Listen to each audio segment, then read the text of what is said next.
Real Madrid and Barcelona have two main content creators that haven't done content in a long time. And it's myself and Papillon. We are back, people, as per usual. And obviously, smash the like button before you enter even to that live stream. Comment down below. Yeah, comment down below. Let us know your thoughts already. And we are going to be absolutely cooking today on so many pieces of news that we have obviously developed from both parts, Real Madrid and Barcelona, over this international break. And the Camp Nou's returning, people. We've got Barcelona players returning back to the squad. And there's a few Real Madrid iffy things happening as per usual. But let's get into it, people. And obviously, before we go any further, make sure that you do check out Papillon's channel. He will be in the collaboration feature straight after this live stream. So make sure you do go and subscribe to him. But Papillon, how you doing, bro? Long time. I'm doing great. I miss doing streams with you, my friend. I miss showing up to Dave's channel. I mean, look, the best Barca streamer in here have to show up from time to time in here to cook some Real Madrid fans. Like, you have to have me in here, Dave. At least for this. I mean, I'm the best at cooking. So yeah, but thank you again, Dave, for having me. And look, I'm happy. I'm so happy. Barca is back. Barca is back again to dominating the game again. Y'all had y'all moments for like what, 2 months? Y'all celebrated October FC, September FC, all that shit. So yes, now we are back. Now we are back. Camp Nou is back. Players are back. Barca is back again, and we're gonna dominate again. So yeah, I'm happy. So happy. So he says, people. So he says. Nice. That is the main thing. So he says, people. Not really concrete evidence there about Barcelona dominating, but we will discuss it today, guys. We will discuss it, obviously, today. And let's obviously get into it because there's so much to discuss. And let's just talk about the main, obviously, elephant in the room. The Camp Nou is returning. The Camp Nou is back. It's a half-empty Camp Nou, but it's still a Camp Nou nevertheless. They're going to obviously do rebuilding phase. As we know, people, it's going to be like the Bernabeu. We opened up the Bernabeu to a certain amount of fans before. And then, obviously, gradually you see certain fans phasing in, more fans coming in, and then eventually it should reach the capacity that you want. So, Papillon, how excited you are, bro, about the Camp Nou returning, bro?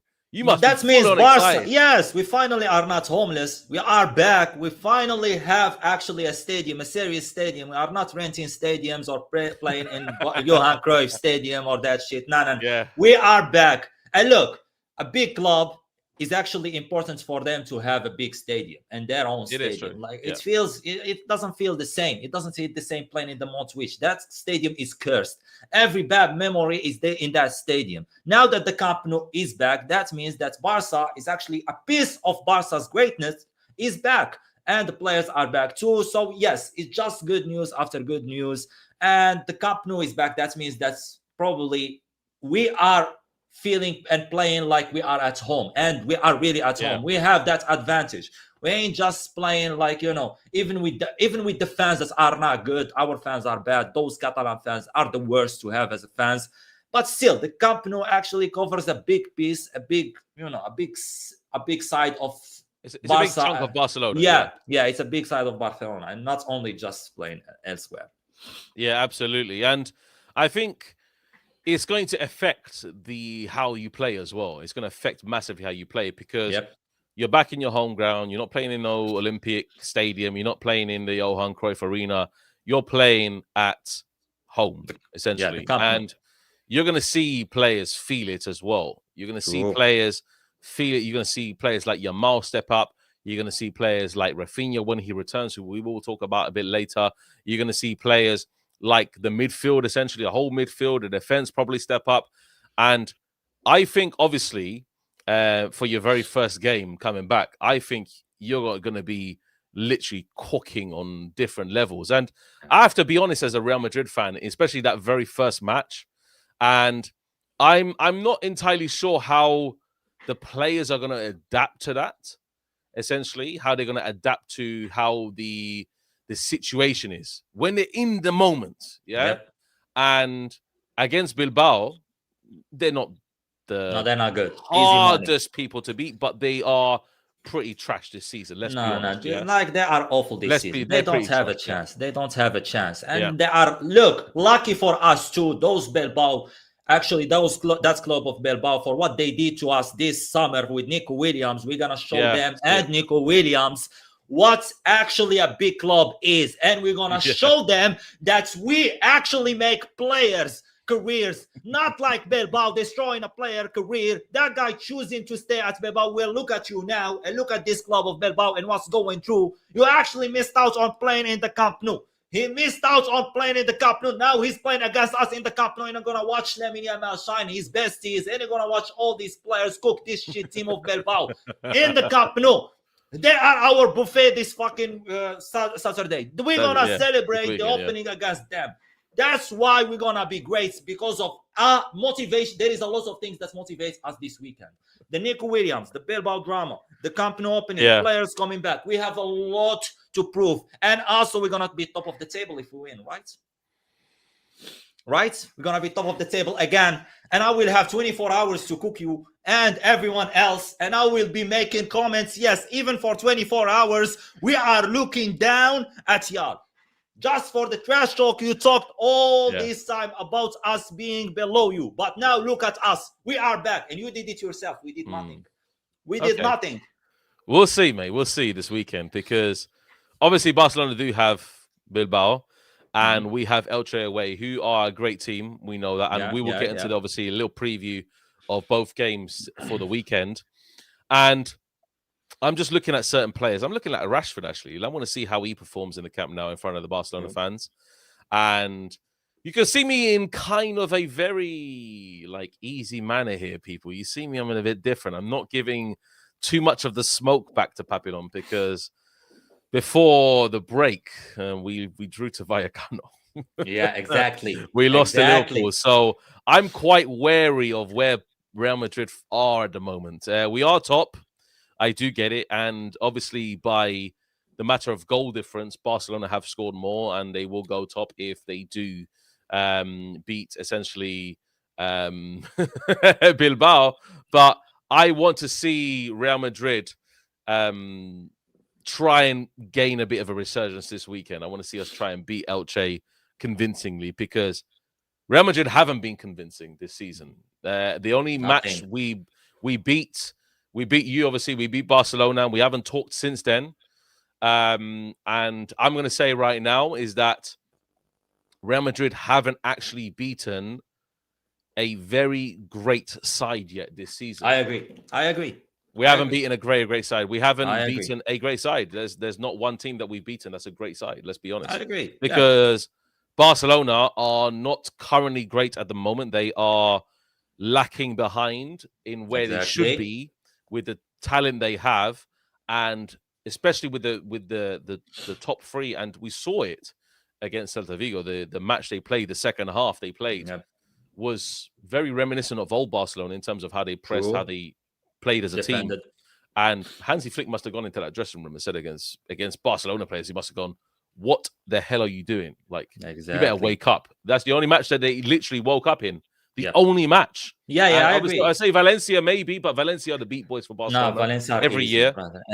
They're easy. Real Madrid smacked them up as well. Exactly. So Celta Vigo away was always going to be a tough chance, and they pulled their head out of their rear ends in the second half.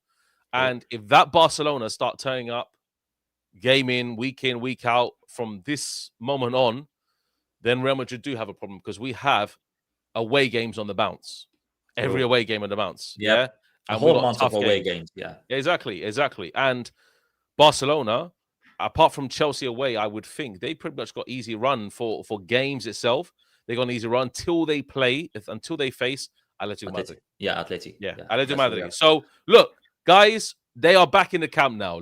Let's not disregard this, because it's a bigger stadium, bigger occasion. They are in the moment now, and Real Madrid need to be careful. Yeah. But I want to say this right now. One thing to you, Papillon. Yeah. Okay, say it. I'm hearing you. That Barcelona so far have been atrocious. You understand that? Yeah. Look, I agree. You have been trash this season. Yes, we have not been so good far. But look, we are improving step by step. Players are coming back. Things are getting better for us. The opposite of a team called Real Madrid. Y'all started good and y'all started falling down. That's the difference. We are starting to fall down. We are. Yeah, that's the difference. Would you rather start bad and then finish good, or start good and finish bad? Last year you didn't start too well either, but you gradually improved, and Hansi Flick found his rhythm with the team. Ter Stegen got injured, which actually it was a bit different story. I've got to say it right now, that it's going to be a whole different season from this international break after until Christmas. Yep. I really want to see who's at top at Christmas, because that's going to be a real momentum, because I've seen Real Madrid games past the New Year. I'm not liking it. Yep. We're playing all the teams that we had easy runs against. We're going to play teams like Mallorca away. We're going to play teams like Espanyol away. A lot of away teams. It's going to play a lot of huge away matches for Real Madrid. I'm not liking that, folks. I'm not. I'm seriously doubting our capabilities to maintain this. But what I can say for Real Madrid is that we're more controlled. We're a more controlled team. We are harder to beat than last year, but we don't. I'm going to say right now, we don't actually look as fluid or even the same amount of fluidity last year. I think it's pretty much the same. I'm going to be honest. No, it's the same. I'm going to be honest. It's the same. No, nothing changed. Like the coach, like I always say that, and I said it to Football Carnage last time. What did Xabi Alonso change in the team? Like you might tell me, some midfield is playing. Arda Güler is playing. Some creative players are playing. The midfield feel more like there is a midfield and not just midfield full of people that defend and have zero creativity apart from running in the midfield. No, that is good. But you see the lineup, it's basically the same as Ancelotti. You see the tactics as literally closer to Ancelotti. You see him defend like Ancelotti. You see him rely on Courtois like Ancelotti. You see him actually tell to the players to pass it to Mbappe like Ancelotti. You see Vinicius, the same character, even worse with Xabi Alonso than he was with Ancelotti last season. It's basically the same. Even Xabi Alonso tactics or formation when he was at Bayer Leverkusen was basically 3 at the back. And that's what everyone was saying. When he joined Real Madrid, everyone was talking about 3 at the back, Carvajal playing, or Trent also playing in there with Carreras attacking too, and basically doing the same job as Frimpong and Grimaldo they were doing at Bayer Leverkusen. But that didn't happen, because you have players, big names that need to play. You have to actually, as a coach, to adapt to the players, because changing the mentality of the players and everything that they've been taught these past years with different coaches, with Ancelotti, to change it in 1 year will be too difficult. Will be too actually so hard for him to change the mentality of some of these players. And in Real Madrid, you are in a big club. And if a change needs to happen, it needs to happen quick. Because if you lose a lot of games or make a lot of sacrifices when it comes to some games until you understand and you change the mentality of some of these players, it's a bad thing, and you will get sacked, because Real Madrid is a big club and they need trophies and they need to win. They brought you in because they suffered. They don't actually wait another year to suffer more, and then you understand. You need to make changes. That's what's happening at Real Madrid. And also the players. I will say this. These Real Madrid players, they are trying to prove themselves more than to actually help the team. Some of these players, like we see them, they are trying to be good, not for Real Madrid. They are trying to be good for actually themselves and for the fans. They need to prove a point that we are still good. And I'm not the problem that Real Madrid is suffering. That's what we see from Mbappe. That's what we see from Vinicius. That's what we see from all these players. Everyone trying to score, everyone trying to shoot, everyone trying to run, everyone trying to dribble, everyone trying to pass, just for themselves, and top people can't criticize them and can't put any blame on them. That's why everyone right now is fighting against each other when it comes to Real Madrid fans. Someone blaming the players, someone blaming Mbappe, someone blaming Xabi Alonso, and everyone is blaming everyone at Real Madrid, because everyone is doing it for themselves. None of them doing it for Real Madrid. And this is the problem we also suffered with when it comes in Barcelona. Everyone in Barcelona this season, at the beginning of the season, when we started struggling, every player was playing for themselves. None of them were playing for actual Barcelona. They were not trying to actually win the game for They're not Barcelona. They're not playing for the badge, mate. They're just playing just for the sake of playing. That's it. They're not even Barcelona worthy for the majority of the season. I agree. Lamine was actually just the posts he was posting. Last season, he was posting it, and it feels like he was posting them for Barcelona. When he says that he is going to play good, he's going to do this, he's going to do it for Barcelona. This season, because he got criticized so much, he's going to sit down in here and talk about himself. I'm going to do this for himself, not for Barcelona. And if every player thinks like this, the club will fail off. It's easy as this. Yeah. Even if they do good and they will score for themselves. I do understand. And I feel the same actually for Real Madrid, bro. I was like, I'm looking at players like Vinny, and he's on a roller coaster. He's going up and down. He's playing some good matches, some poor matches. And it doesn't feel like they put anything on the pitch for the club itself. They're just playing for the sake of playing. And it's becoming a big theme now. Last 2 matches, Mbappe has been absolutely horrendous. He stunk out both matches, last 2 matches, There's players on the pitch that would gladly play for Real Madrid and play for the badge, like Valverde. We know Valverde will leave everything on the pitch, regardless if he's playing trash or if he's playing good, Players like Militao really have a good passion. So good. I'm impressed with him. I swear to God. And the best centre-back, people were talking about Dean Housen. We slightly overrated Dean Housen before the start. We know that. And Militao has been our best centre-back, Carreras has been decent. Tchouaméni's been decent, Jude has been decent. He came back from an injury. I know he's been decent. He played good matches. And then last game, he kind of was not even existent in the match, Arda Güler's been probably our best midfielder all around if you talk about creativity, trying to create. But as a team, as a unit, we're still not there yet. We're nowhere near there. Nowhere near. It's individuals, people. Let's get that straight. It's still individuals. There's no team in this Real Madrid side at the moment. It's partially evolving into a team. You see some patterns of play. You see differences from Xabi Alonso to Carlo Ancelotti. But at the end of the day, it's still individuals. And Mbappe, if it wasn't for his goals, it'd be like Man City without Haaland's goals. We would be nowhere. Absolutely nowhere if it wasn't for Mbappe.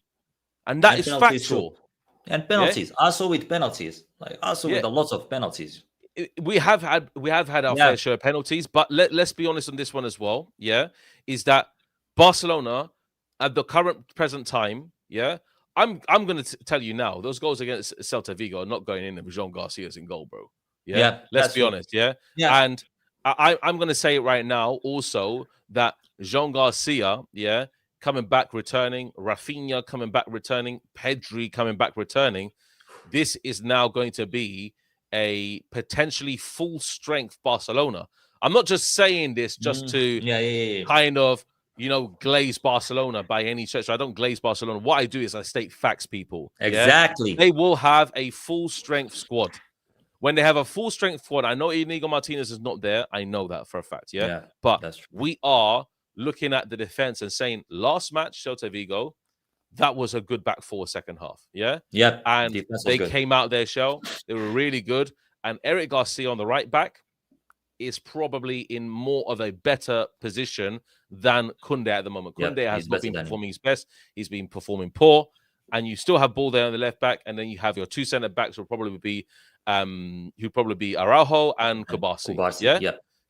Because Araujo's kind of stepped out of his shell a little bit. He's not doing too badly. I know your thoughts on Araujo, bro. Don't get me started, bro. Araujo, man. But Araujo is not the guy, mate. So defensively, they're going to be poor. But in attack, that's Barcelona's forte. We know that, mate. Their attack. Look, let me tell you something, Papillon, Talk to me. I know every single game that Barcelona are going to score. I'm not sure if Real Madrid will score every game, but I know Barcelona will score every game. Yeah, that's true. Their attack will save them, The question is, obviously with the run-up of games, obviously that Chelsea game is going to be big, mate. That Champions League could be a momentum shifter. That Stamford Bridge game. That's so important, that's so important. Talk to me about the guys coming back, mate, into the team. Talk to me about a full-strength Barcelona. What does it look like in your eyes? Full strength at the Camp Nou. Can you believe it? First time this season, probably. Yep, that's first time. Look, first time.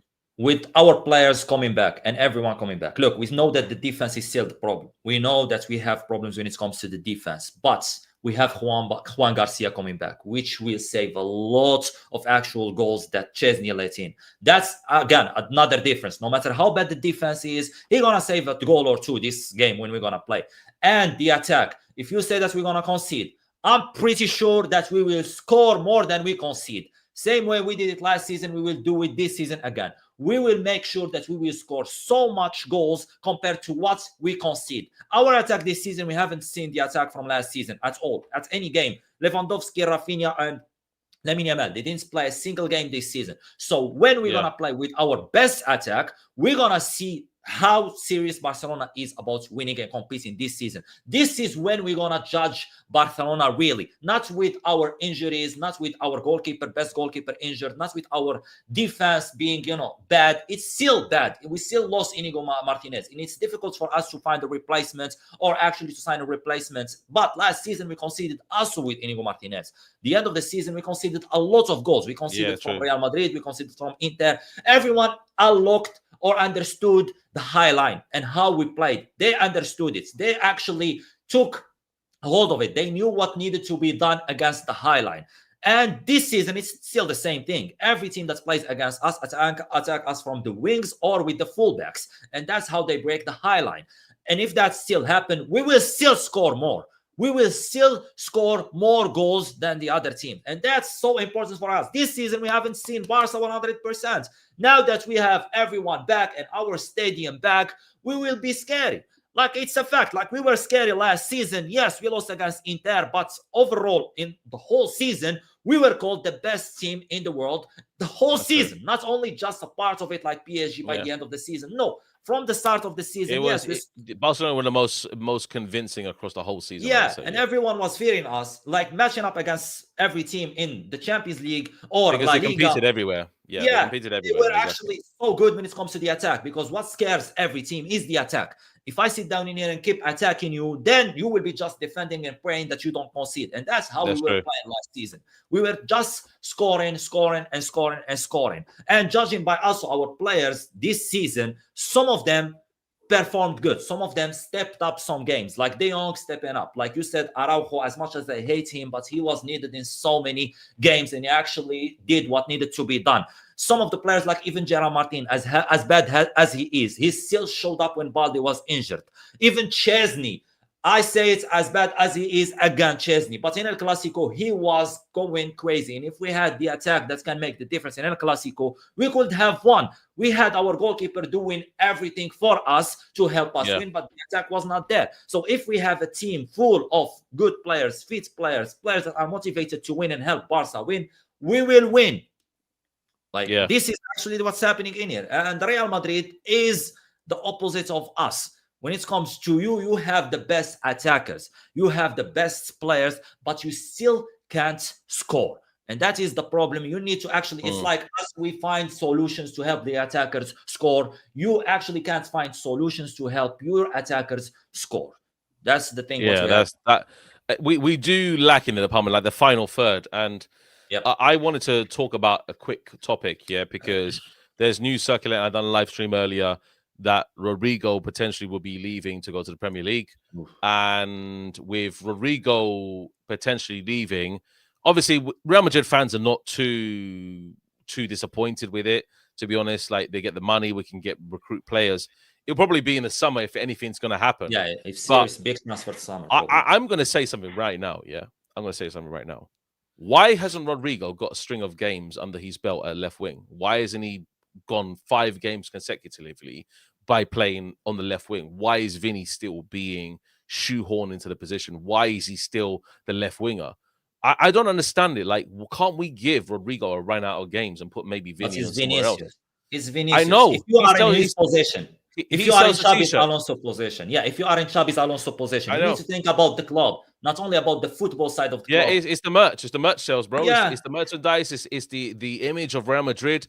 It's everything around it. And Rodrygo's not going to get game. I went to the Brazil and Senegal game, bro. Yeah, I went to it with my fiance. Yeah, we absolutely looked at at Rodrygo and we were like, what on earth? This guy is sensational. He was playing in the center, literally, and cooked Senegal single-handedly, this guy. Yeah, he's good. He's good. Esteval is a sensational player, as well, I know. But Rodrygo was absolutely incredible throughout the whole match. Yeah? And Ancelotti was playing him as an attacking mid, as a 10. He never played like that before. He never played him there before. He played him once or twice, but not like consecutively. Like Rodrygo, I tell you what, this guy is excellent, yeah? Yeah, and he's good. technique-wise, when I looked at him in a 10, I was like, this guy is moving mad. He's moving crazy. This guy is absolutely crazy in this position. Yeah? So why can't Arda get a rest and maybe put Rodrygo in the 10, see how he performs? Why can't we fit them in? But that's the thing, because we have too many egos in the team, bro. Yeah. If you don't, if Vinicius is playing, when Vinicius is playing and still complaining, imagine putting him in the bench.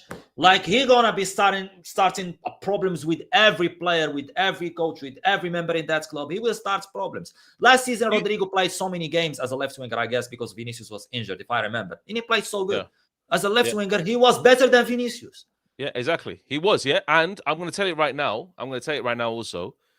Gilberto came out, our ex-Arsenal legend, came out and said that Rodrygo is miles better technically than Mbappe and Vinny, both of them, and we know that, we know that.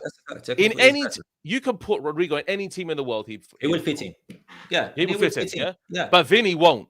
No, Vinny won't fit at Barcelona. Vinny won't fit at Man City. Vinny won't fit at Arsenal. Vinny won't fit at PSG. He fits at Real Madrid because in Spain they give you space to run and freedom. They sit off. They give you freedom.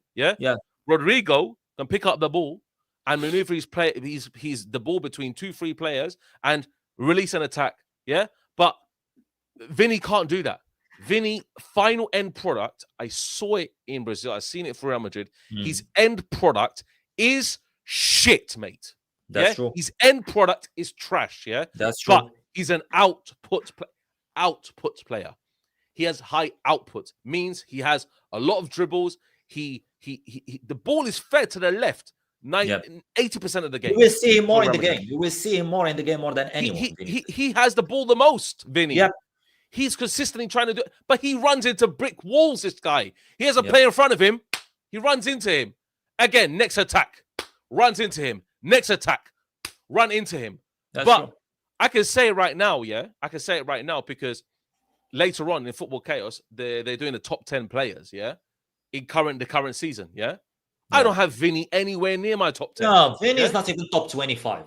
I don't care. Exactly. I'm going to say this right now, because I can see even Yamal on his worst days. Exactly. On his worst days can come up with instant moments of magic. On his worst days, I know against Real Madrid in the Bernabeu, he was trash, mate. All Barcelona fans know that. But on certain matches, I can see Yamal driving through players, and cooking on different level. And you saying, wow, in an instant, Haaland, is my top player. Haaland is number one. He's a monster. He's better than Mbappe. Haaland's better than Mbappe. And Kane is better than Mbappe because Kane can feed in other players. Lewandowski at 37 against Celta Vigo bagged a hat-trick. Away from home.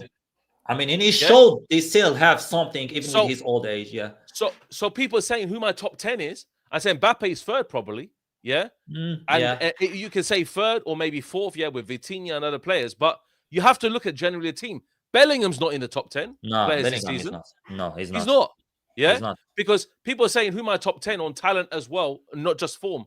I said Yamala and players like even Declan Rice is better than Bellingham at the moment.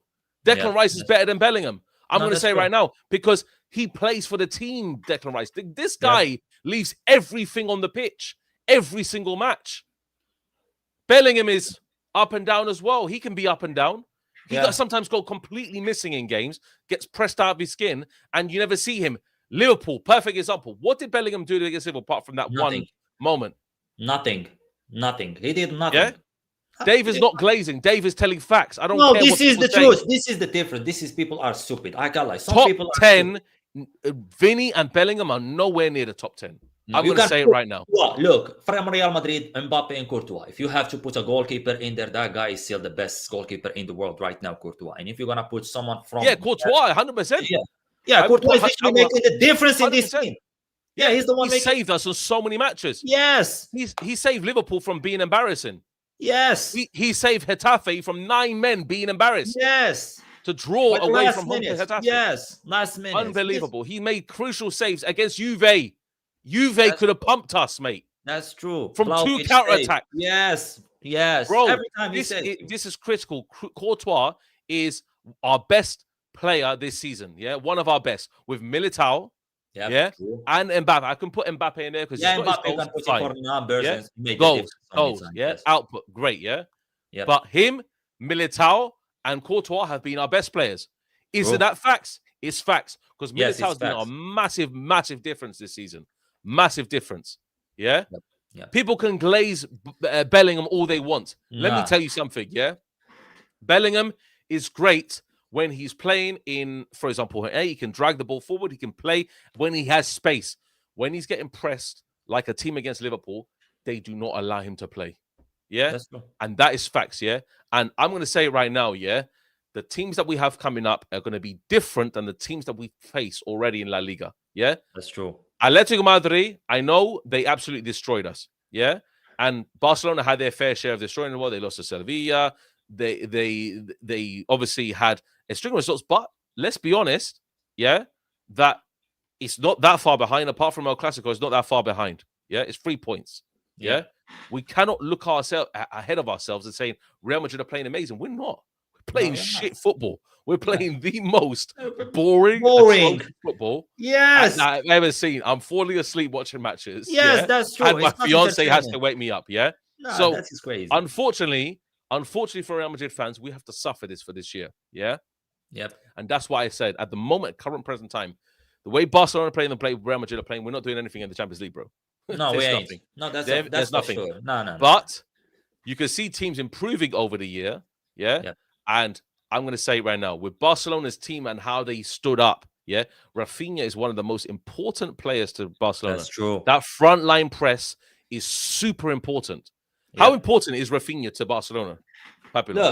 Look, he is, like how I say, the heart of the club. He's literally the captain without the armband. That guy is what makes the difference in this club, in that attack. When we don't have the striker like Ferran Torres or Lewandowski, when they are not in form, he is the one scoring goals. When there is a problem with Lamine Yamal, he is the one that's going to play in the right wing and actually do something. He is the only one that can run, that can press, that can defend, that can do everything. You see him at the number 10, you see him in the left wing position, you see him in the right wing position. Even when he played at the beginning of the season, we saw Lamine Yamal injured. He plays as a right winger, even though he didn't perform that good, but he still did the job as a right winger. He played as a number 10 when Dani Olmo and Fermin were injured. He played and he pressed and he did everything. And he is the only captain in the club. This club doesn't have a captain.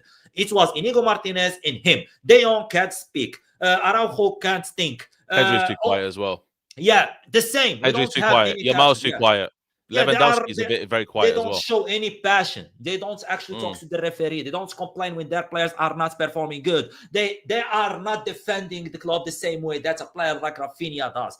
And mentally, football is also played mentally. If the players are not locked in, if there is not someone that's going to push them, they ain't going to get pushed. And Raphinha does this perfectly. More than the football side, we know how great Raphinha is. We know that his numbers speaks for themselves. Everything he does on the pitch is so good. Yes, he has some bad performance, but even with his worst performance, you will still see him score or assist or make the difference by the last minute. And the most important thing he has is being a leader on the pitch. That guy makes the difference. Yeah. That guy is the one making the difference in this Barcelona club. He is as important for us as Pedri is as Juan Garcia. Pedri controls the midfield. Juan Garcia saved us, and we are losing our captain without Raphinha, and we need Raphinha back. So that's what Raphinha adds to this club. He adds the heart, he adds the passion, and he actually one of the few players that I see, and I see in them that they want Barcelona to win more than themselves scoring or assisting. He is playing for the club. When Barcelona loses, it feels so like, how do I say it? Like a dagger to the heart. Yes. It hits him harder than everyone else on that pitch. Yeah, and he's sad. He's visibly sad when Barcelona he cries. He actually gets angry. He goes into. He's more sad about Barca losing than losing the Ballon d'Or, which makes the difference of any player in here. He doesn't care about no Ballon d'Or at this point. He doesn't care about anything more than him seeing his club winning. Even the passion when he's not playing. Who was defending the players when the fight in the Clasico started? He was fighting Vinicius. He was talking trash to all these players, the rival players, when the fight started. Where was De Jong? Where was Araujo? Where was the captains? They were not doing anything. The man literally with the street clothes, he dropped down and started talking shit to his own teammates in the national team. That's what we need in this club. we are losing this type of mentality in this club. So yes, having Raphinha is so important for us. Yeah, it's true. Yeah, it's true. Absolutely. And I do agree with that. And I cannot second that for Real Madrid, because Real Madrid don't have a trio of attack. We don't have a trio. There's a question. There's a question here which I will address at the end of the show. But and all the comments, guys, that I'm starring, we're going to address in a little segment towards the end of the show. Last 5 minutes, okay? Now, for us personally, I look at Barcelona's trio and I look at Real Madrid's trio. Barcelona have a better attack, yeah.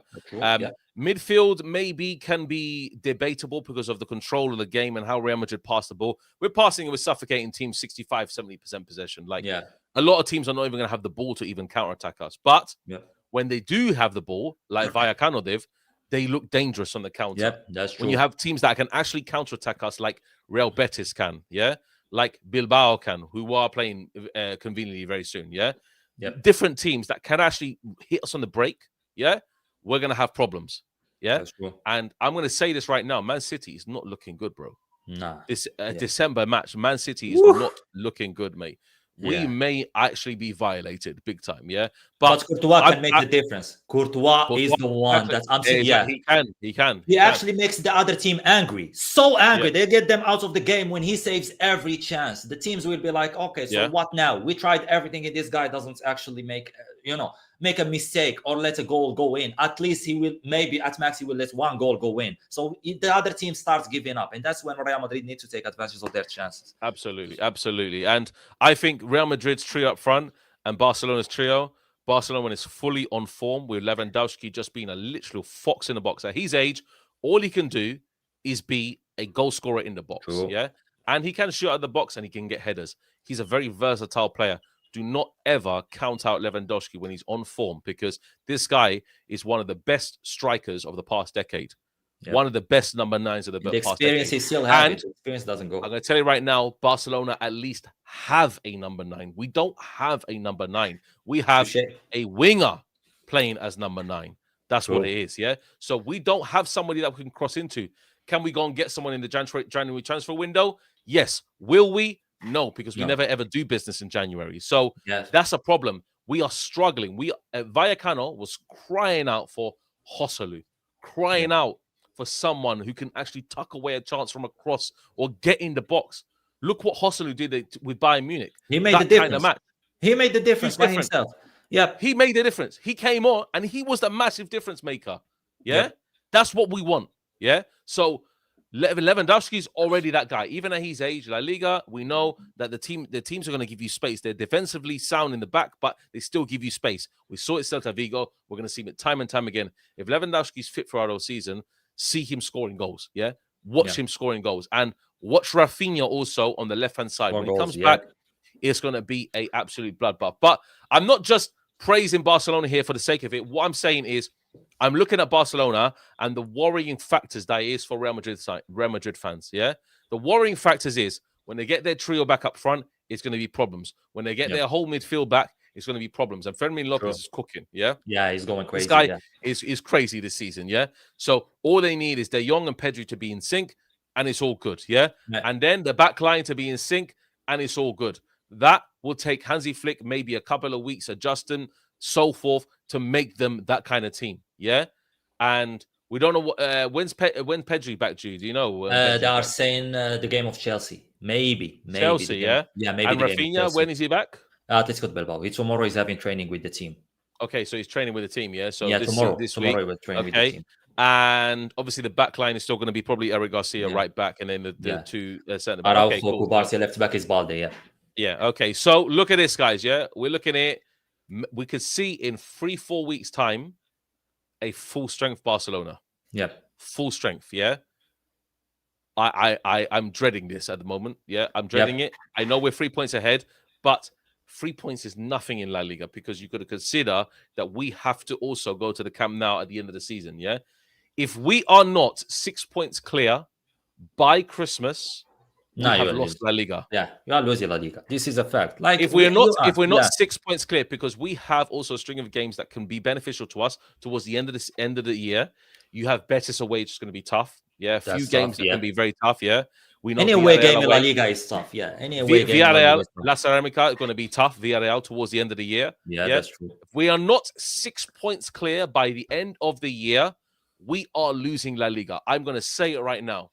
Make this, clip this, whatever you want to do. If we're not 6 points clear by the end of the year, we are losing La Liga. It's facts, yeah? Let's get into comments that a few people have addressed, obviously, throughout the show, okay? Let's get into it. If Raphinha and Leva fit next 6 months, then are we able to win the league? That's talking to you, Papillon. Yeah, we are, but it depends on Leva actually being fit. Like Lewandowski is the big one, because I'm not sure about his fitness throughout. No, he's 38 years old or 37 years old. He will give you one good game like the Celta Vigo game, and then after that he might get injured or disappear for another 2 or 3 games, and then we will have problems. So yes, Lewandowski and Raphinha both playing, and a fit Lewandowski that is actually in form and not tired or actually not ready 100%. It's not going to do any difference for us unless they both play. So, yes, for the next 6 months, yes, we are winning the league. But most important, look, I'm sorry, every Barca fan in here speaking about the league. We did that. Last season, we won it.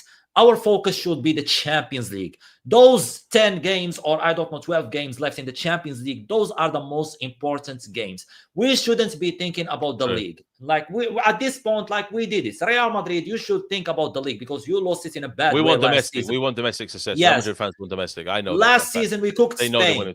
We cooked Yeah. Spain. The Champions League, you have no chance. But us, we need to have some motivation to win the Champions League, and also the fans need to start thinking about the Champions League. I'd rather take Leo fit for the Champions League than be fit for the La Liga. I'll play Ferran Torres. And look, Real Madrid and Barcelona, they both of them, they are competing in La Liga. Barcelona were not that good this season, but still, they are just 3 points behind Real Madrid. So if anyone gonna make us win La Liga, it's not us. It's Real Madrid and how poorly they're going to perform, because we need to focus on the Champions League at this point. And La Liga, if it comes, then it comes. Then fair enough. Yeah, because Chelsea's a big game, because if you lose that one, then you could see Barcelona falling into the playoff round, which you not watch, which you don't want. Exactly, okay, cool. Question for Papillon. Who does he think will win La Liga this year? We know he wants Barcelona to win. It's Barca. Why do you think Barcelona will win La Liga? I think because of Real Madrid. Look, I think that's. Do you think we'll be our own curse? Real Madrid will be curse. Because there is no other team that competes in La Liga against you. Like at this point, there is zero. Like there is not a single. I don't think Madrid are doing decently though. We're seeing them come back into the situation. But didn't they Madrid, draw the last game? There was fall off, mate. There was fall no, off they always bottlets. We don't talk about no Atletico Madrid. We don't have problems with them. Villarreal, the only maybe. problem, well, come on, man. They lost against Pafos. Barca, brother. It's Pafos losing against Pafos, and they want to win something. No, look, it's us, and the only team that can actually keep up with Real Madrid, even if they are not in form, Barcelona, is Barcelona themselves. That's it. The rest, they have no other options apart from just competing to qualify to the Champions League. To win La Liga, we're gonna win it, my friend. I'm sorry, Madrid is the ground. I'm sorry, we are winning La Liga. I know you are sad in here, but your own team gonna be destroying themselves, not us. We ain't doing this. You're gonna be sitting down in here by the end when we lift that La Liga trophy, and you're gonna be sad. Like we did something. We did nothing. We're just sitting down in here waiting for y'all to actually cook yourselves. That's it. Not score a goal. Who actually made y'all not score a goal? Us? No. Like 2 games in a row, we didn't score a goal. It's not us to blame. Vallecano. You are losing La Liga. We are not doing anything. We are sitting down in here and taking it from y'all. 6 weeks we have to compete for the Champions League. It's crazy how bad Barcelona have been, and they're still 3 points behind. Exactly. This is my point.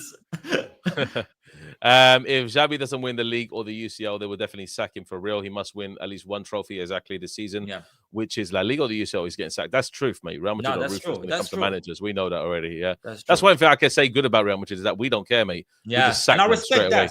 And I respect that. You don't wait for Barcelona fans. Barcelona fans are a bit. Hey, okay, maybe we should keep him. Maybe we should. Maybe we should keep Xavi. Maybe we should keep Araujo. Maybe we should keep Ter Stegen. Maybe we should keep De Jong. I know all these guys. I know them. I suffer with them. We have a heart. We think like we are a family in here. We're in a family. I want to see my club win. I don't care about who is there. Exactly. That's it. Perfect. I think Xabi knows that Jude is a 10, not an 8, because as he's trying Arda in the 8, in my opinion, Arda and Jude can work together. Arda and Jude, I'm telling you right now, Jude should never be a 10, bro. Yeah, it does. This is not Ancelotti. This is not Ancelotti a few seasons ago where Jude is playing a false 9, bro. Because there was no striker. There was no striker. When Jude was playing as a number 10 and he was playing as a false 9, there was no striker in there. He was scoring. The job of him, literally every game, was taking advantage of the crosses, of the rebounds, and everything, and scoring. Yeah, if people right now. Yeah, people acting like Cruz and Modric didn't exist or something. They were feeding him. They were literally feeding every player. They made Vinicius almost win the Ballon d'Or. Like literally. Look at Vinicius right now. This guy actually was about to win the Ballon d'Or. It was because of those midfield feeding him, giving him every ball he dreamed about. Yeah. They were creating every space possible in that team. So yeah, exactly. Yeah, we know. Yeah. Sajid Kula says Pedri isn't fit yet. I'm sorry, he will. He will be fit in Chelsea, brother. We are playing Chelsea in a month and now what? Yeah, in 10 days, something like this. You definitely need Pedri for Chelsea, bro. No, we need him for Chelsea. That midfield of Caicedo and Enzo Fernandez, they're gonna cook us. We need Pedri. Yeah, exactly. And Club Brugge, mate, is not a very good example, is it, to go on in the Champions League? We gave career to a player from Club de Brugge. Yeah, exactly. Anyway, Vinny and Mbappe will not work.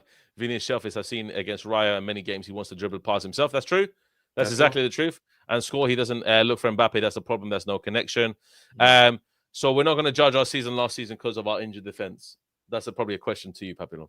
Brother, first of all, your whole team last season was literally having Mbappe, having Vinicius, having Bellingham, having all these players, Rodrygo. Your problem was not the defense, my friend. Your problem is you struggling to score. That's the problem that is even happening this season. If you're going to sit down in here and blame the defense, I'm sorry, brother. You had also some good defenders. You had Courtois. You conceded with Courtois. You conceded with everyone. But you were doing nothing in the attack. That Arsenal game, where was the attack? If we're going to sit down in here and actually blame injured defense about last season, your problem was literally not scoring goals. That's your problem. Defense, brother, the defense didn't make any difference in your team last season. And this season is still the same problem. So who to blame right now? Injured defense, you can't even score. Who to blame? The defense? Come on. Yeah. Absolutely, yeah. And Jackson said, Dave is not glazing. What is the chat crying about? Absolutely, I'm not glazing. No, because Madrid fans can come all the smoke they want, but literally, let's just be honest, yeah? Let's be honest, yeah? I'm going to be honest about something. We lost against Liverpool. We lost against Atletico Madrid. And we are 3 points ahead of Barcelona. Yeah. Nothing's won yet, bro. Like, I'm going to be honest. We are doing jack shit in the Champions League this year. Unless Xabi Alonso and the team have some major turnaround, like Luis Enrique last year, and like they go on this mad run like PSG and they start beating everybody. It's the only way that I see Real Madrid winning the Champions League. Real Madrid have some voodoo in the Champions League. Yeah, I mean, they are lucky. Last year, no voodoo whatsoever. No, Arsenal absolutely thumped us, mate. Anyway, we're moving. Yeah. Imagine one of the best attacking trios if not the best in Europe last season hasn't started a single. Exactly. That's Barcelona he's talking about. Yeah, exactly. Our 3 attackers from last season didn't start this season. So how are you going to judge us by struggling to score? I don't care. We will score more than we will concede. Really. So yes, we will score more than we will concede this season. Yeah, absolutely. Definitely. Yeah. Dave, will you take Leva at Real Madrid? I would. I'm not joking. I would take Leva at Real Madrid. I'll move Mbappe to the left and I'll put Vinny on the bench, mate. I'll put somebody. I'll put someone else on the right wing, mate. By the way, the right wing possession. I have to talk about this. I'm sorry, Dave. What, Franco Mastantuono? Yeah. Oh my God, you actually just read my mind. Talk to me about the 60 million player. Where is he? Huh? Where is he? Nowhere. Exactly. He's injured, played, no one saw him, didn't play, no one cared about him. So what? Yeah. I mean, there is no point of signing a player like that. Y'all just hyped him up so you can find the competition to Lamine Yamal, and that's right wing position. You already had Arda Güler and Rodrygo. You go inside an 18-year-old. Oh, yes, Esteval's coming, bro. Esteval's coming. Who? Esteval coming to where? I'm sorry to say this, but he's better at Chelsea than he is at Real Madrid right now. Brother, signing Esteval, no. Esteval, people. Nah, Esteval. Let's go viral. Esteval to Real Madrid. Brother, you're gonna have every right winger on the planet and then start praying. Yes. Yeah, exactly. It's crazy. But look, I'm gonna be honest here. Franco Mastantuono has not lit the world apart. He's been absolutely mid, mate, the whole season. Yeah. Let's just be honest, yeah. And Slayer saying, "Oh, you would take a 37-year-old." I tell you what. He's a number 9, bro. Yeah, like Kane is. So you wouldn't take Kane. Joselu won y'all the Champions League. I don't care if prime Joselu is 26 years old, 25 that Bayern years Munich old. game was super crucial. That yes, it's a Joselu. It's a Joselu, my brother. In his prime, Joselu, I'm better than him. Yeah, mad. It's mad. Anyway, guys, look, guys, we have obviously wrapped up the podcast. This has been obviously Papillon and Dave, mate, today. Absolute fantastic show. Obviously, we know we're going to do this more. I'm going to be jumping next on Papillon's channel whenever he wants me. So make sure I'm going to send obviously all the different, obviously everybody that I know. Let's go into Papillon's channel when he announces it. Let's get obviously into that live chat. Yeah, let's obviously start making a wave. This podcast should return. We'll see when it does return next time. But obviously, Papillon's doing a lot of live stream. Make sure you check out his channel. Yeah, he's nearly on 10K. Let's make sure we get into 10K as soon as this video ends. Yeah, as soon as it uploads, we are going to be putting him in the collaboration feature. So make sure you subscribe to Papillon. Go over to his channel at the moment. Yeah, and let's get obviously the comment section buzzing after this live stream ends, guys, as well. Yeah, but guys, thank you very much for obviously taking part in this live stream. It has been a kind of like special edition of Classical Chaos, as we obviously called it before. And warm up to a comeback, maybe. Warm up to a comeback, guys. Yeah, teaser. It's a teaser. It is a teaser, guys. And let's obviously see you later for the Galacticos podcast, which will be starting at 7 with Will. But guys, take care. Adios and a la Madrid. And Papillon, you want to say something? Visca Barça y Visca Catalunya! It's been so long.